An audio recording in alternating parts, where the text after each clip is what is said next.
If you want to wipe a hard drive, these are the files that are on here at the moment. Even if I select all and delete, this isn't the same as clearing out all the partitions on the drive.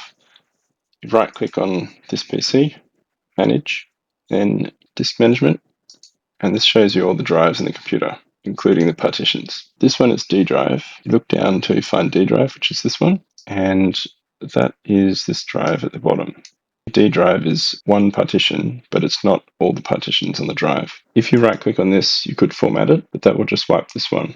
And then you have these two things which you can't get rid of. So the way that you get rid of these, you open a command prompt window and you choose Run as Administrator, choose Yes, type in DiskPart, Enter, type in list space disk, Enter, and this shows you all of the disks in your system. So this one came up as disk 5.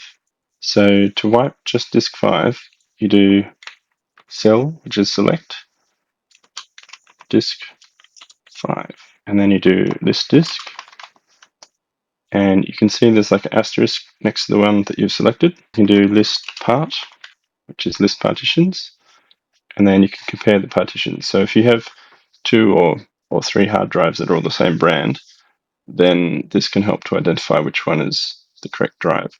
So now you can just type in clean.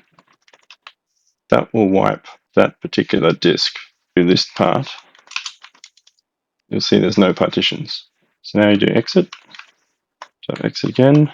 And now you'll see under disk management, disk 5 is not initialized and it's all blank. There's no partitions on it. To make this back into a usable disk, you have to right click, choose initialize disk.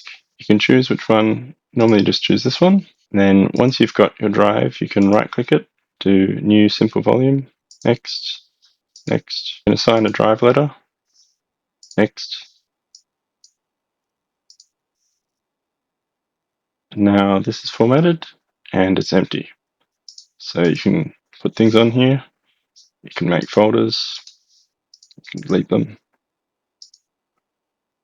And that's all you need to do. When you're using DiskPart, you just have to be very careful because if you select the wrong disk and you wipe it, you can't really unwipe it.